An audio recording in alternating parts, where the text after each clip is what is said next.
नमस्कार विद्यार्थियों, मैं जसवंत मीना संकल्प कोचिंग क्लासेस के यूट्यूब चैनल पर आपका हार्दिक स्वागत और अभिनंदन करता हूं।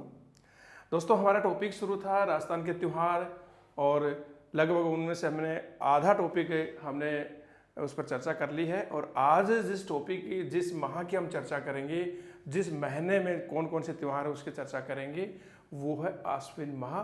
और दोस्तों, आश्विन माह में कृष्ण पक्ष में कोई त्यौहार नहीं है जो आपके एग्जाम के दृष्टिकोण से महत्वपूर्ण हो। तो आश्विन माह में केवल हम शुक्ल पक्ष में जो त्यौहार हैं उन्हीं के बारे में चर्चा करेंगे। देखिए, पहला त्यौहार कौन सा है। आश्विन माह का पहला त्यौहार है नवरात्रा। नवरात्रा आश्विन प्रतिपदा से लेकर, मतलब एकम से लेकर नवमी तक आता है। और जब मैंने चैत्र माह पढ़ाया उस समय आपसे मैंने चर्चा की थी कि हिंदुओं में जो 12 महीने होते हैं उनमें 3 प्रकार के नवरात्रा थे। 3 नवरात्रा। पहला नवरात्रा मैंने बताया था आपको चैत्र माह में, चैत्र माह। और ये जो नवरात्रा हैं ये चैत्र शुक्ला एकम से नवमी तक, और इन नवरात्रों को वासंतीय नवरात्रा कहा गया। ये हमने चर्चा की थी चैत्र माह के अंदर। और उसी समय हमने ये भी चर्चा की थी कि दूसरा जो नवरात्रा था इनके बारे में। तो ये जो नवरात्रा हैं ये शरद नवरात्रा कहलाते हैं। आश्विनी माह में जो नवरात्रा होते हैं उन्हें क्या कहते हैं? शरद नवरात्रा।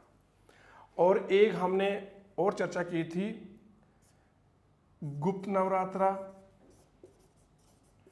और उस समय मैंने आपको बताया था कि गुप्त नवरात्रा किस माह में होते हैं, और ये होते हैं माघ शुक्ला एकम से नवमी तक।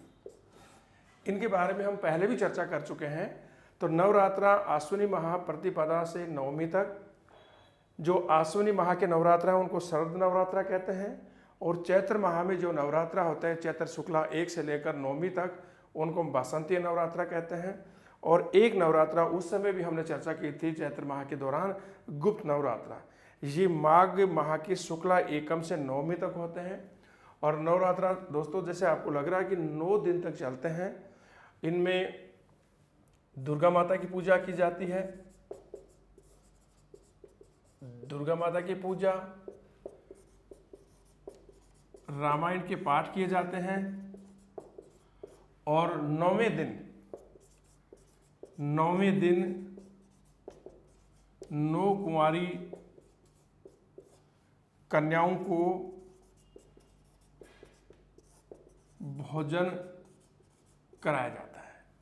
तो देखिए दोस्तों, 12 महीने में 3 नवरात्रा आते हैं। पुनः देखना, पहला नवरात्रा चैत्र माह में आता है, चैत्र माह की शुक्ला एकम से लेकर नवमी तक, इनको वासंतीय नवरात्रा कहते हैं। दूसरे नवरात्रा होते हैं शरद नवरात्रा, जो आश्विनी शुक्ला प्रतिपदा से नवमी तक होते हैं। तीसरे नवरात्रा हमने उस समय भी चर्चा की थी गुप्त नवरात्रा, जो माघ शुक्ला एकम से नवमी तक मनाए जाते हैं। और नवरात्रा में दुर्गा माता की पूजा की जाती है, रामायण के पाठ किए जाते हैं, क्योंकि दुर्गा माता शक्ति का प्रतीक है। और 9वें दिन फिर 9 कुंवारी कन्याओं को भोजन कराया जाता है। बहुत सात्विक होते हैं दोस्तों। नवरात्र का जो होते हैं वो हम सभी को करने चाहिए। वो हमारी फिजिकल दृष्टिकोण से भी बहुत महत्वपूर्ण है, आध्यात्मिक दृष्टिकोण से भी व्यक्ति को इनको करने से बहुत ज़्यादा बल मिलता है। तो आश्विन माह में हमने पहला त्यौहार पढ़ा नवरात्रा। अगला देखिए, दुर्गाष्टमी।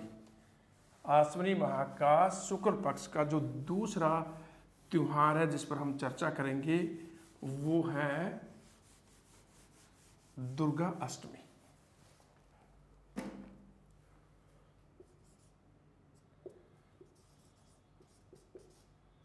दुर्गा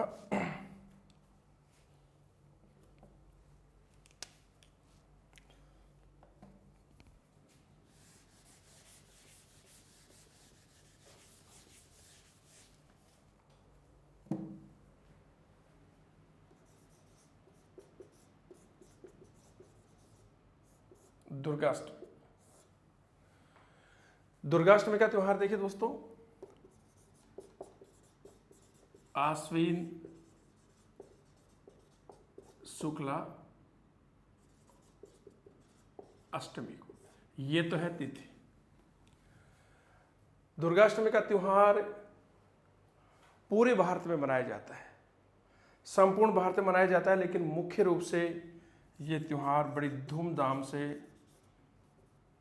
पश्चिम बंगाल में मनाया जाता है।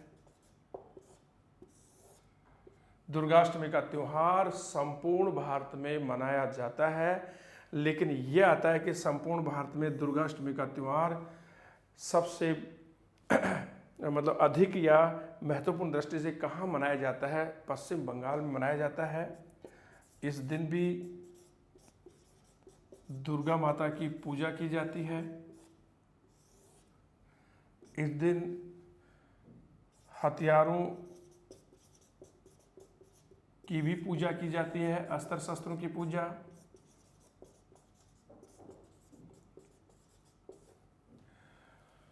दुर्गाष्टमी को जो अन्य नाम है, देखिए क्या क्या नाम है।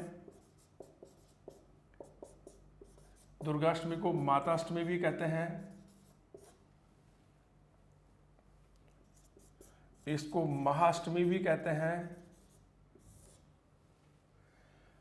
और इसको वीर अष्टमी के नाम से भी जाना जाता है। तो देखिए दोबारा, अश्विनी माह का शुक्ल पक्ष का दूसरा त्योहार लिया हमने दुर्गाष्टमी। ये अश्विनी शुक्ला अष्टमी को मनाई जाती है और संपूर्ण भारत में ये त्योहार बड़ी धूमधाम के साथ मनाया जाता है, लेकिन सबसे महत्वपूर्ण पश्चिम बंगाल में ये मनाया जाता है। जिस प्रकार से गणेश चतुर्थी महाराष्ट्र में मुख्य रूप से मनाई जाती है, उसी प्रकार से दुर्गाष्टमी पश्चिम बंगाल में मनाई जाती है। इस दिन दुर्गा माता की पूजा की जाती है और इसके अलावा हम अस्त्र शस्त्र, हमारे हथियारों की भी पूजा करते हैं। दुर्गाष्टमी को इन नामों से भी जाना जाता है, माताष्टमी, महाअष्टमी और वीराष्टमी। तीसरा त्योहार देखिए दोस्तों,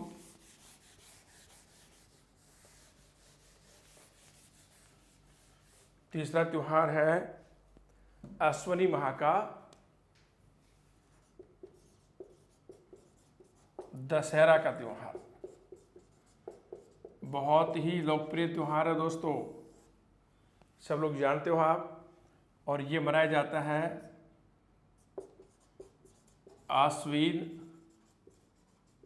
शुक्ला दशमी को। दशहरे का त्योहार भी दोस्तों बहुत संपूर्ण भारत में मनाया जाता है। संपूर्ण भारत में मनाया जाता है और दशहरे के दिन जो संपूर्ण भारत में सबसे बड़ा मेला, दशहरे का सबसे बड़ा मेला मैसूर में लगता है।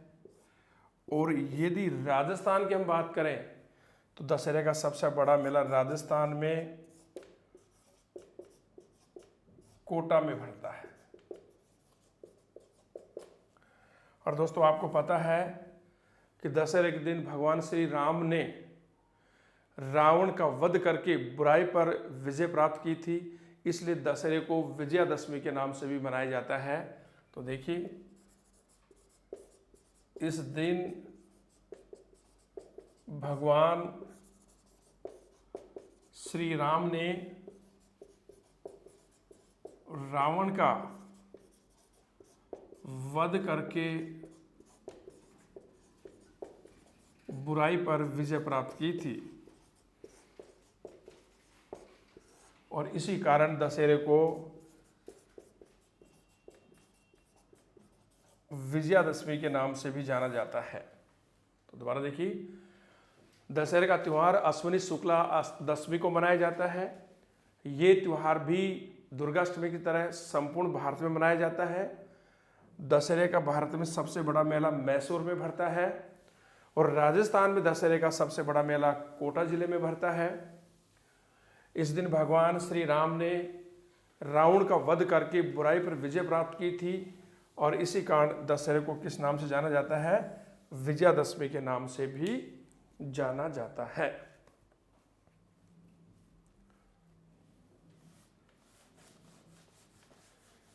दशहरे के बारे में देखिए और बहुत सारे तथ्य हैं जो आपके एग्जाम के लिए बहुत इंपॉर्टेंट हैं।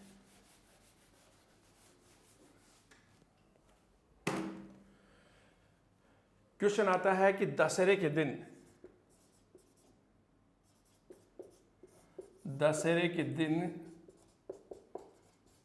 किस वृक्ष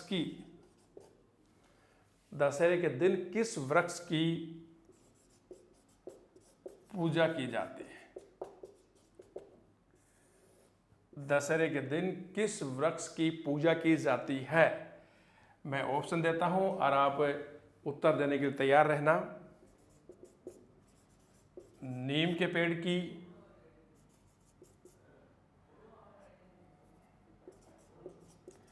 वट वृक्ष की,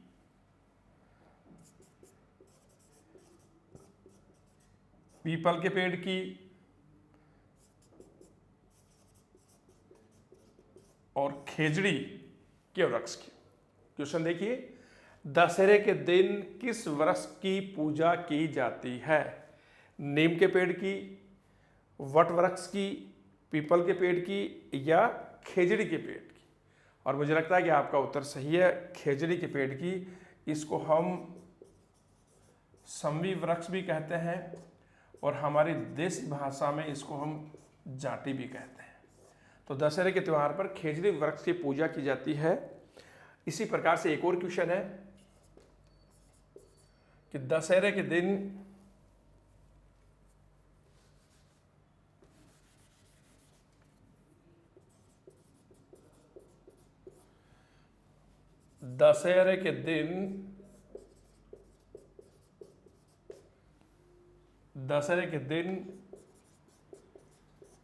किस पक्षी के दर्शन शुभ माने जाते हैं? दशहरे के दिन किस पक्षी के दर्शन शुभ माने जाते हैं? ऑप्शन लीजिए, मोर। दूसरा ऑप्शन लीजिए, कोयल। तीसरा ऑप्शन लीजिए,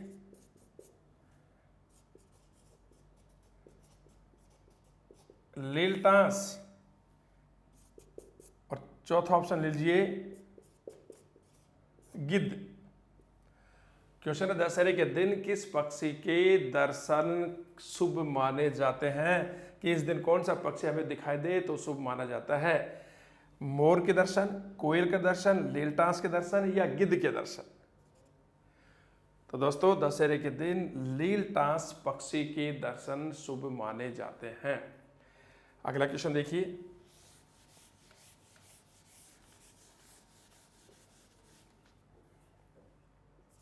दशहरे संबंधित एक और क्वेश्चन है कि किस मुगल बादशाह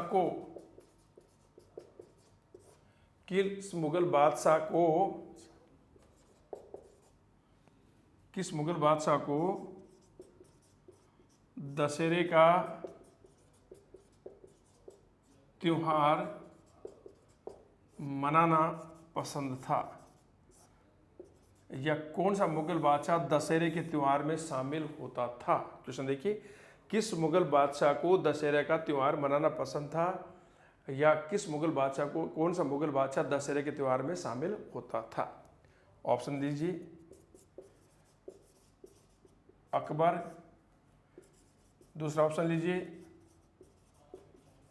हुमायूं। तीसरा ऑप्शन लीजिए, जहांगीर। और चौथा ऑप्शन लीजिए, शाहजहां।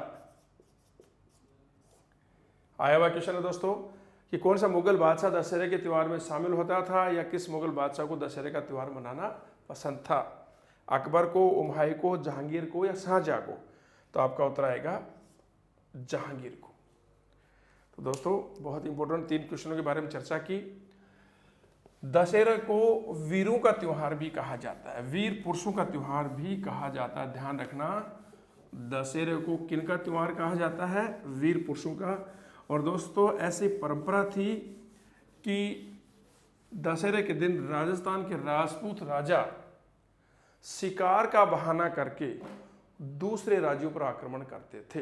मैंने 2 तथ्य और बताए कि दशहरे को वीरों का त्योहार भी कहा जाता है और दशहरे के दिन राजस्थान के राजपूत राजा शिकार का बहाना करके दूसरे राज्यों पर आक्रमण करते थे। आश्विनी माह के शुक्ल पक्ष का चौथा शरद पूर्णिमा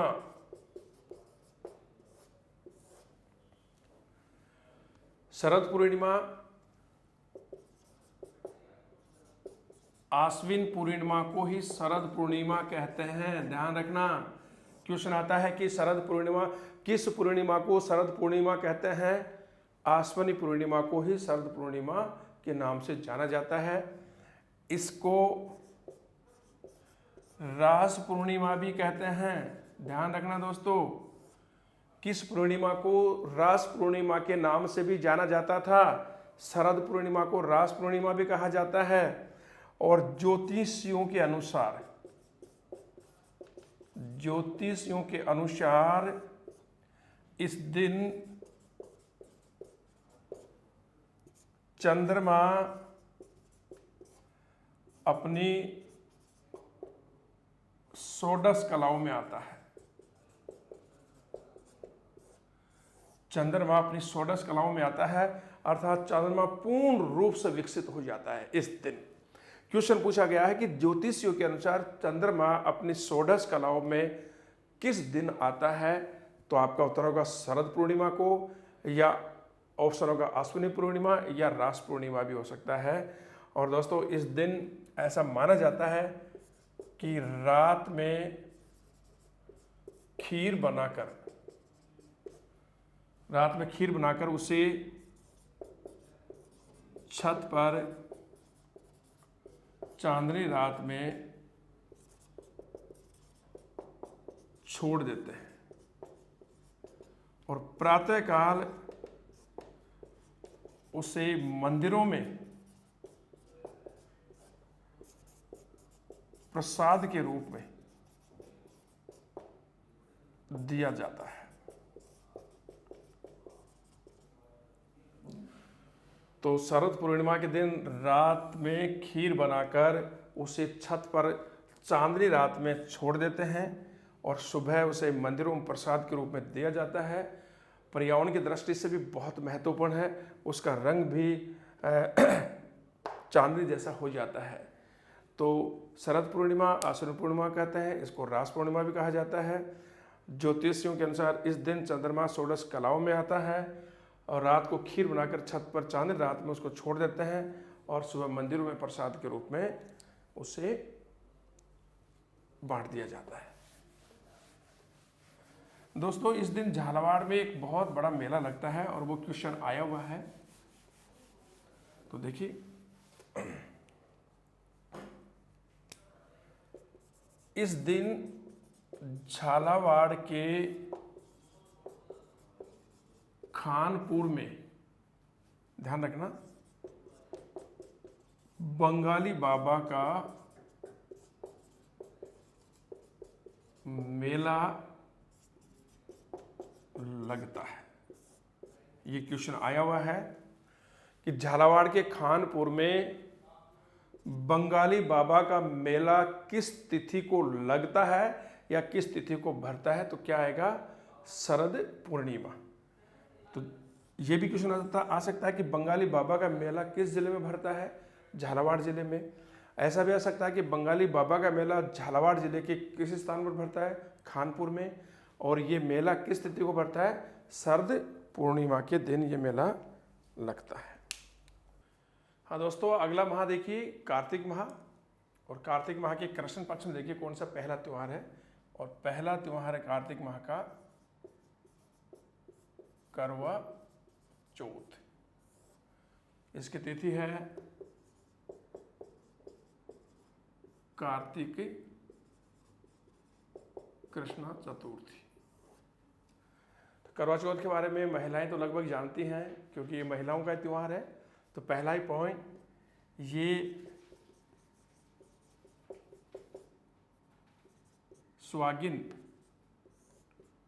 स्वागिन महिलाओं का सबसे लोकप्रिय त्योहार है।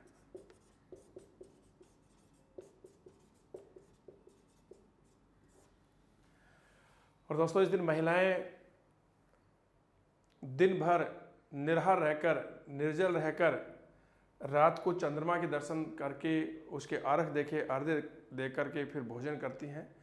और महिलाएं ये त्यौहार अपने पति की दीर्घायु के लिए, उसकी मंगल कामना के लिए, अपने अखंड सौभाग्य के लिए व्रत करती हैं। तो ये त्यौहार महिलाएं अपने पति की दीर्घायु के लिए करती हैं। और इसमें आपको पता है कि दिन भर निराहार रहकर रात को चंद्रमा के दर्शन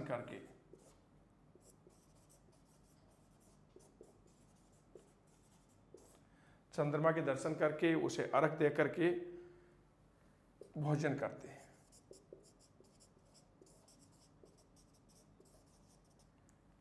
तो करवा चौथ कार्तिक कृष्णा 4 को आता है और महिलाओं का ये स्वागिन महिलाओं का सबसे लोकप्रिय त्यौहार है। महिलाएं इसे पति की दीर्घायु, उसकी मंगल कामना और अखंड सौभाग्य के लिए करती हैं।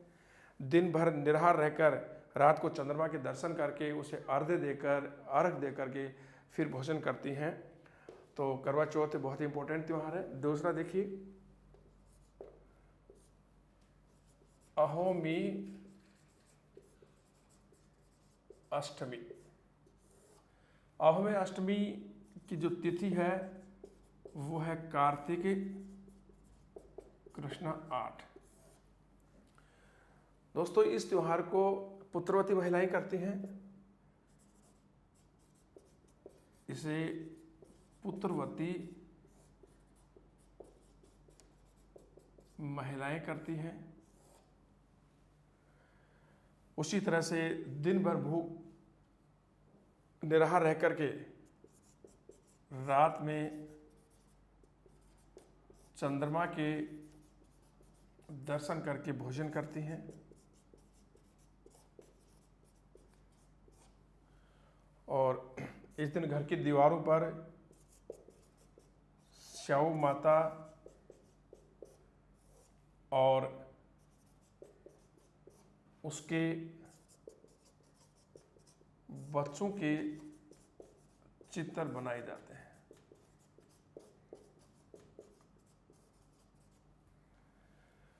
तो देखिए, करवा चौथ कार्तिक कृष्णा 4 को आती है।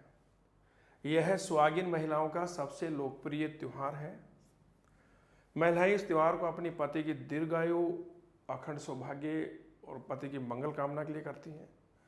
दिन भर निराहार रहकर रात में चंद्रमा के दर्शन करके उसके अर्घ दे करके फिर भोजन करती हैं। दूसरा त्यौहार लिया हमने अहोमी अष्टमी। ये कार्तिक कृष्णा 8 को आता है। इसे पुत्रवती महिलाएं करती हैं। इस त्यौहार में भी दिन भर निराहार रह करके रात में चंद्रमा के दर्शन करके वो भोजन करती हैं। घर की दीवारों पर श्याऊ माता और उसके बच्चों के बीच चित्र बनाए जाते हैं जो बहुत मांगलिक होते हैं।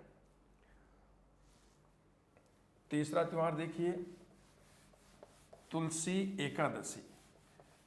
कार्तिक माह के कृष्ण पक्ष का तीसरा त्यौहार हम लेकर आ रहे हैं, तुलसी एकादशी। देखिए,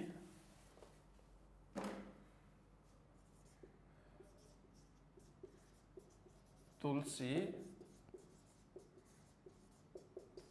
एकादशी तिथि है इसकी कार्तिक कृष्णा एकादशी। और दोस्तों, इस दिन तुलसी के वृक्ष की पूजा की जाती है।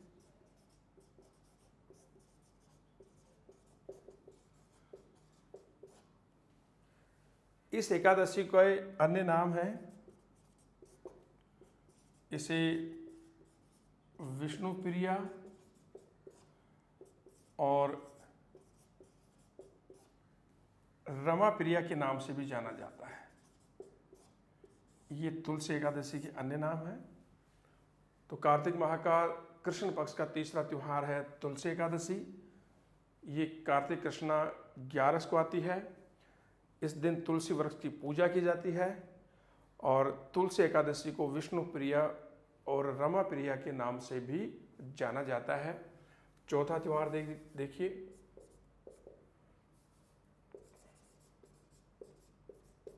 धनतेरस। दोस्तों ये कार्तिक शुक्ला त्रयोदशी 13 को आती है। ये इसकी तिथि है। और आपको पता है कि ये दीपावली से, छोटी दीपावली के पहले दिन आती है।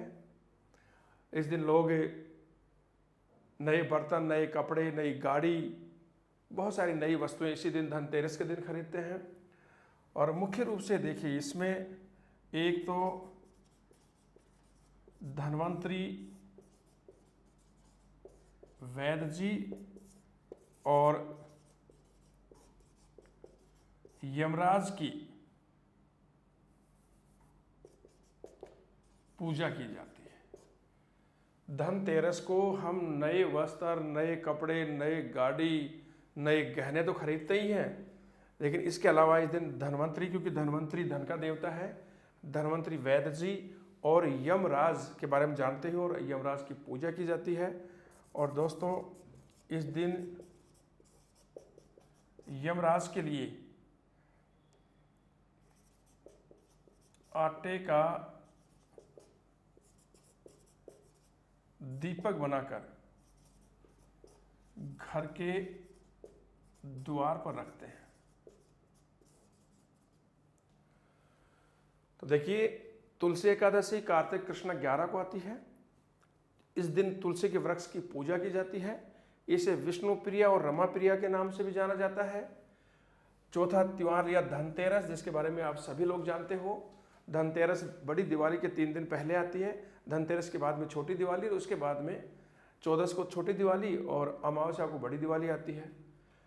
धनतेरस को नए कपड़े, नए गहने, गाड़ी, सब चीज़ें खरीदते हैं हम, शुभ माने जाते हैं। इसके अलावा इस दिन धन के देवता धन्वंतरी वैद्य की पूजा की जाती है और इसी दिन यमराज की पूजा भी की जाती है। और यमराज के लिए आटे का दीपक बना करके घर के द्वार पर भी उस दीपक को रखा जाता है। पांचवा त्योहार देखिए, कार्तिक माह के कृष्ण पक्ष का रूप चतुर्दशी। और आप समझ गए होंगे कि रूप चतुर्दशी को का दूसरा नाम क्या है? छोटी दीपावली। पांचवा त्योहार देखिए, रूप चतुर्दशी अर्थात छोटी दीपावली। रूप चतुर्दशी को ही छोटी दीपावली कहते हैं और ये आती है दीपावली से एक दिन पहले, कार्तिक 14 को, कार्तिक कृष्ण चतुर्दशी को। दोस्तों छोटी दीपावली का मुख्य रूप से जो संबंध है वह है स्वच्छता और सफाई से। तो दीपावली से पहले जो त्यौहार आता है उसे रूप चतुर्दशी, छोटी दीपावली के नाम से भी जाना जाता है। यदि क्वेश्चन आता है कि छोटी दीपावली कब मनाई जाती है? कार्तिक चतुर्दशी को, कृष्ण चतुर्दशी को, उसको रूप चतुर्दशी के नाम से भी जानते हैं। और इसका संबंध मुख्य रूप से स्वच्छता और सफाई से माना जाता है। और कार्तिक माह के कृष्ण पक्ष का जो अंतिम त्यौहार है, उस त्यौहार के बारे में आप सब लोग समझ चुके हैं कि कौन सा त्यौहार है। बहुत बड़ा त्यौहार है, या यूँ कहें कि वो हिंदुओं का सबसे बड़ा त्यौहार माना जाता है। और देखिए कौन सा है वो? दीपावली। और दीपावली कब आती है? कार्तिक अमावस्या, ये तो एक तिथि। और आपको पता है कि ये हिंदुओं का सबसे बड़ा और लोकप्रिय त्योहार है। और आपको पता है दोस्तों, दीपावली किस उपलक्ष्य में मनाई जाती है कि भगवान श्री राम रावण का वध करके 14 वर्ष का वनवास पूरा करके लक्ष्मण और सीता के साथ अयोध्या पहुंचे थे। और उन्हीं के आगमन पर इसी उपलक्ष्य में दीपावली का एक बहुत ही लोकप्रिय त्यौहार मनाया जाता है। हर घर में दीपक जलते हैं, खुशियां मनाई जाती है। तो ये त्यौहार भगवान श्री राम के 14 वर्ष का वनवास पूरा करने पर जब वो माता सीता और लक्ष्मण के साथ अयोध्या पहुंचे तो उसी उपलक्ष्य में यह त्यौहार मनाया जाता है। इस दिन दोस्तों प्रत्येक हिंदू के घर में लक्ष्मी का पूजन किया जाता है और इसी दिन विक्रम संवत की शुरुआत मानी जाती है। दोस्तों हमारा राष्ट्रीय जो पंचांग है वो शक संवत पर शुरू है, शक संवत से शुरू है, लेकिन हमारा जो हिंदू पंचांग है वो विक्रम संवत से शुरू होता है। शक संवत की शुरुआत हुई थी 78 ईस्वी सन में जब कुषाण राजा कनिष्क का राज्याभिषेक हुआ था। और विक्रम संवत की शुरू हुई थी, मालवा का राजा था विक्रमादित्य 57 ईसा पूर्व में, तो वहाँ से विक्रम संवत की शुरुआत मानी जाती है। तो हमारा राष्ट्रीय पंचांग संघ संवत से संबंधित है, लेकिन हमारा जो हिंदू पंचांग है वो विक्रम संवत से, और विक्रम संवत की शुरुआत इसी दिन से होती है। और इसी दिन आपको पता होगा कि वैसे लोग अपने बही खाता बदलते हैं, पुराने बही खाताओं को रख देते हैं और नए सिरे से नई बही खाता की शुरुआत करते हैं। और दोस्तों इस दिन 2 जयंतियां भी मनाई जाती हैं। एक तो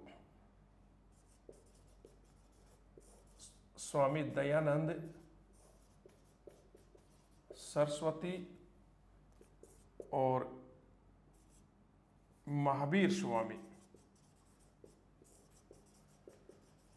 जयंतियां नहीं मनाई जाती, बल्कि स्वामी दयानंद सरस्वती और महावीर स्वामी का निर्वाण दिवस मनाया जाता है।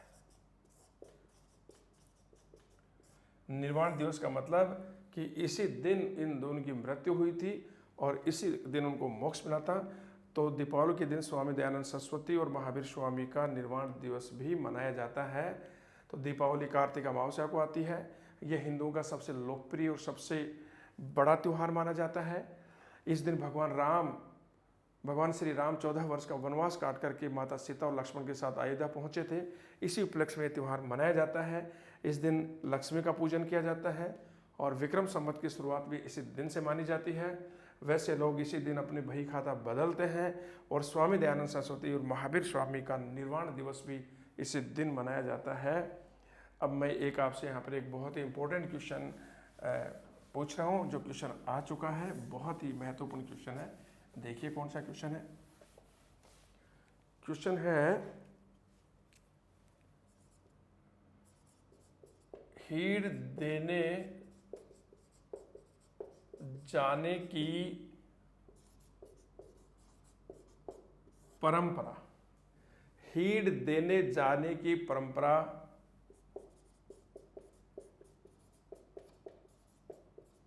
किस त्योहार से संबंधित है। अब आपका दिमाग हो रहा है दीपावली का नाम लेंगे तो दोस्तों देखिए ऑप्शन है, पहला ऑप्शन है दीपावली, दूसरा ऑप्शन है होली, तीसरा ऑप्शन है दशहरा और चौथा ऑप्शन है इनमें से कोई नहीं, इनमें से कोई नहीं। हीड़ देने जाने की, तो पहले तो हीड़ का मतलब समझिए क्या होता है। हीड़ होता है, हीड़ मिट्टी का बड़ा दीपक होता है। तो हीट देने जाने की परंपरा किस त्यौहार से संबंधित है? दीपावली, होली, दशहरा या इनमें से कोई नहीं? आपका उत्तर होगा दीपावली। तो हीट आया हुआ क्वेश्चन है कि हीट देने जाने की परंपरा किस त्यौहार से संबंधित है? दीपावली से। और हीट मिट्टी का एक बड़ा दीपक होता है। दोस्तों, हमने कार्तिक माह के कृष्ण पक्ष के बारे में चर्चा की और कार्तिक माह के कृष्ण पक्ष में कौन से त्यौहार थे उनके बारे में हमने एग्जाम को दृष्टिकोण रख करके उन पर हमने विस्तार से बातें की थी। कार्तिक माह का अब हम शुक्ल पक्ष ले रहे हैं कि शुक्ल पक्ष में कौन कौन से त्यौहार आते हैं। तो शुक्ल पक्ष में जो पहला त्यौहार है वो है गोवर्धन पूजा और अन्नकूट महोत्सव। कार्तिक माह के शुक्ल पक्ष का पहला त्यौहार गोवर्धन पूजा और अन्नकूट महोत्सव। तिथि देखिए दोस्तों, कार्तिक शुक्ला प्रतिपदा या एकम, ये तो है इसकी तिथि। तो गोवर्धन पूजा हो मतलब दीपावली के दूसरे दिन जस्ट। तो दीपावली के दूसरे दिन प्रभात में मतलब प्रातःकाल, दीपावली के दूसरे दिन प्रभात में गाय के गोबर से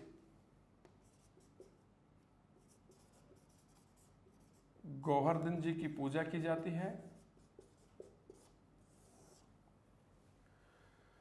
और 56 प्रकार के पकवानों के 56 प्रकार के पकवानों के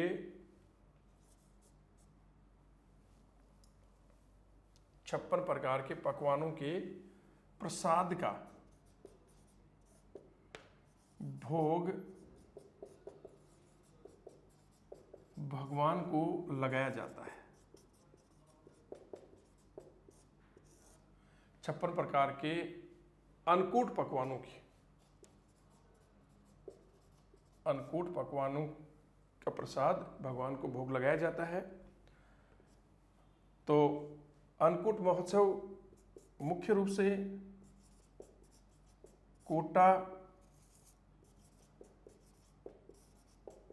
कांकरोली, राजसमंद और नाथद्वारा उदयपुर बहुत प्रसिद्ध है। तो देखिए, पहला त्योहार हमने गोवर्धन पूजा और अन्नकूट महोत्सव लिया। कार्तिक शुक्ला एकम को दीपावली के दूसरे दिन सुबह प्रातः गाय के गोबर से गोवर्धन जी की पूजा की जाती है और फिर 56 प्रकार के अन्नकूट पकवानों के प्रसाद से 56 प्रकार के अन्नकूट पकवानों के प्रसाद से भगवान को भोग लगाया जाता है और अन्नकूट महोत्सव मनाया जाता है। अन्नकूट महोत्सव राजस्थान में सबसे लोकप्रिय कोटा, कांकरोली और नाथद्वारा का है। और दोस्तों, कहते हैं कि इसी दिन भगवान श्री कृष्ण ने ब्रज में गोवर्धन जी की पूजा करके इंद्र के अहंकार को खत्म किया था। ध्यान देना, इसी दिन भगवान श्री कृष्ण ने ब्रज क्षेत्र में गोवर्धन जी की पूजा करके इंद्र के अहंकार को समाप्त किया था। कृष्ण की गोवर्धन पूजा कब होती है? दीपावली के दूसरे दिन। अन्नकूट महोत्सव कब मनाया जाता है? दीपावली के दूसरे दिन। अन्नकूट महोत्सव में क्या होता है? 56 प्रकार के अन्नकूट से बनाए गए पकवानों का भगवान को भोग लगाया जाता है और अन्नकूट महोत्सव कोटा, कांकरोली, नाथद्वारा का बहुत लोकप्रिय है और ऐसा माना जाता है कि इसी दिन भगवान श्री कृष्ण ने ब्रज क्षेत्र में गोवर्धन जी की पूजा करके इंद्र के अहंकार को तोड़ा था। आपको पता है, भगवान ने गोवर्धन पर्वत को एक अंगुली पर उठा लिया था, सभी ग्वाले उसके नीचे आ गए थे। ठीक है दोस्तों। और दोस्तों, एक बात और कि मीणा जनजाति में जो श्राद्ध होते हैं वो इसी दिन गोवर्धन के दिन एक साथ एक ही दिन दिए जाते हैं।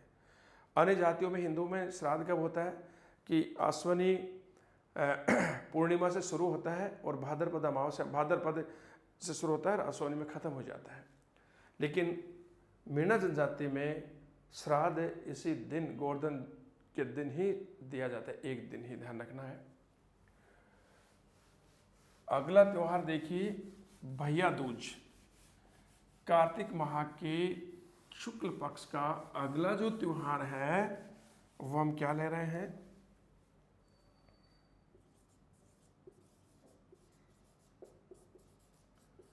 भैया दूज, और तिथि है कार्तिक शुक्ला द्वितीया। दोस्तों जब हम रक्षाबंधन पढ़ रहे थे तब मैंने बताया था कि रक्षाबंधन भाई और बहन के प्रेम का प्रतीक जरूर है, लेकिन यदि क्वेश्चन आता है कि रक्षाबंधन मुख्य रूप से किन का त्योहार है, तो रक्षाबंधन मुख्य रूप से ब्राह्मणों का त्योहार है। लेकिन भाई और बहन का मुख्य त्योहार कौन सा है, भैया दूज। इसे यम द्वितीया भी कहते हैं, भैया दूज को यम द्वितीया भी कहते हैं। और इस दिन बहनें अपने भाइयों के मस्तिष्क पर तिलक लगा करके उनकी मनोकामना, उनकी दीर्घायु की कामना करती है। तो भैया दूज बहन और भाई, बहनों और भाइयों का त्योहार है। और इस दिन बहनें भाई के मस्तक पर तिलक लगा करके उनकी मंगल कामना, उनकी मनोकामना, उनकी दीर्घायु और उनके लिए हर दृष्टिकोण से बहुत ही अच्छा सोच करके उनके लिए भगवान से प्रार्थना करते हैं कि भाई हमेशा सुरक्षित रहे। तो दोस्तों भैया दूज कार्तिक शुक्ला द्वितीया को इसे यम द्वितीया भी कहते हैं और ये बहन और भाइयों का त्योहार माना जाता है। तीसरा त्योहार देखिए आंवला नवमी। तिथि है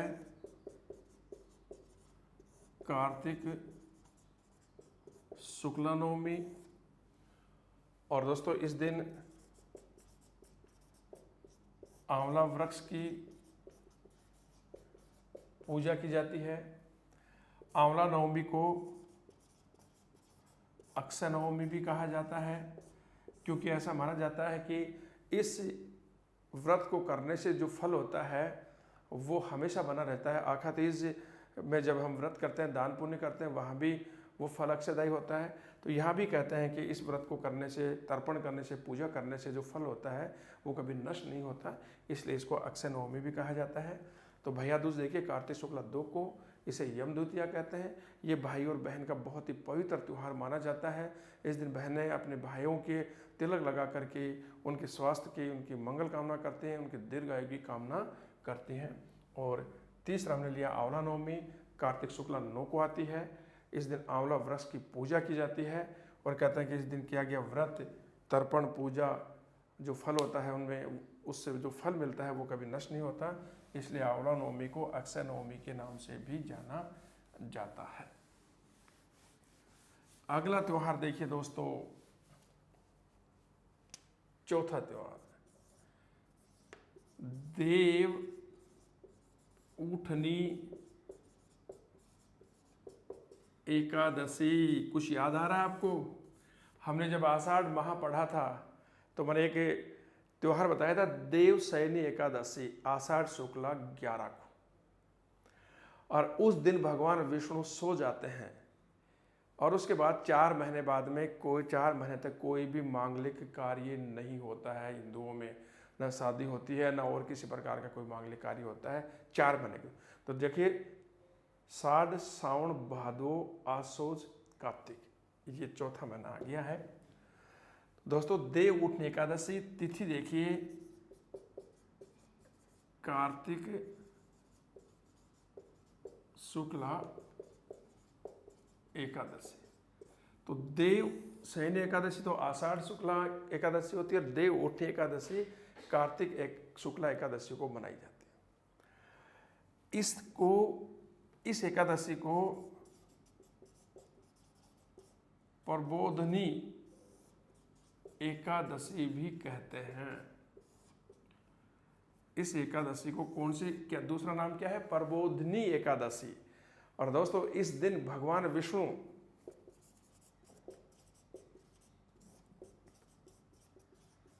इस दिन भगवान विष्णु 4 माह की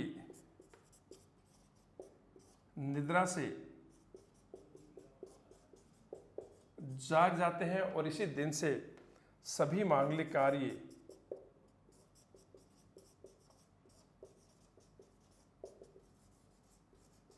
शुरू हो जाते हैं।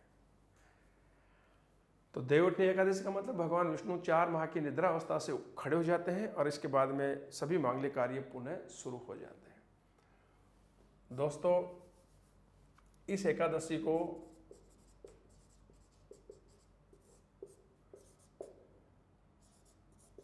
पाप मुक्ति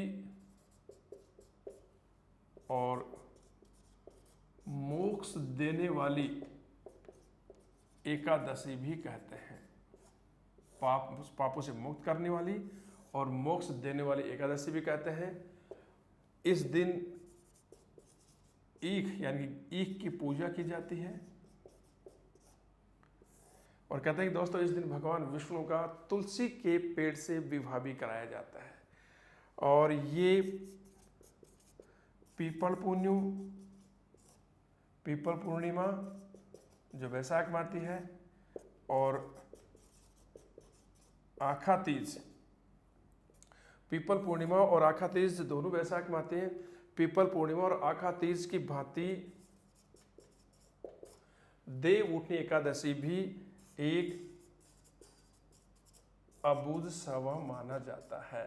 अबूझ सवा जहां आपको किसी प्रकार की मुहूर्त की जरूरत नहीं होती है, ब्राह्मणों के पास जाने की जरूरत नहीं होती है।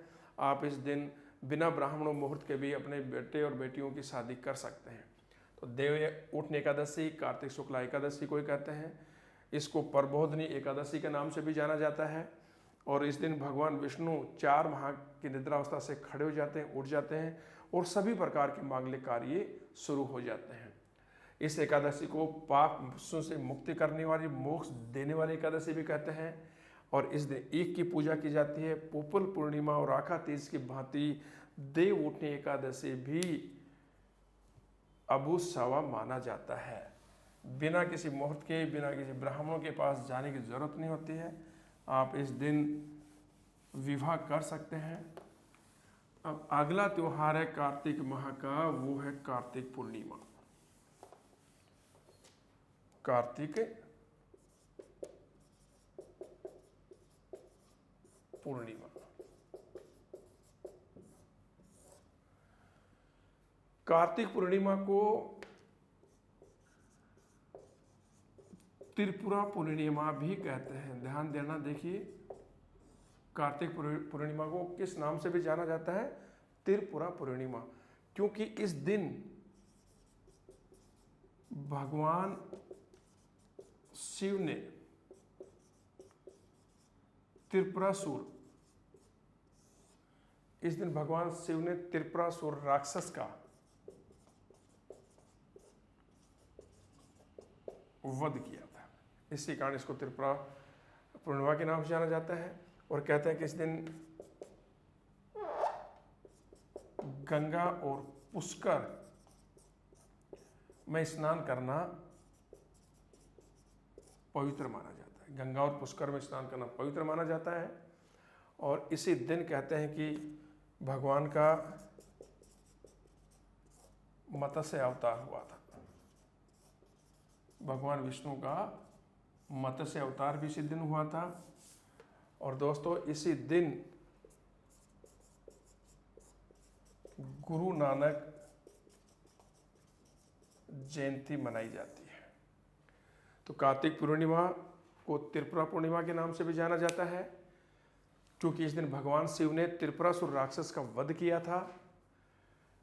इस दिन गंगा और पुष्कर में स्नान करना बहुत पवित्र माना जाता है। और इसी दिन भगवान विष्णु का मत्स्य अवतार हुआ था।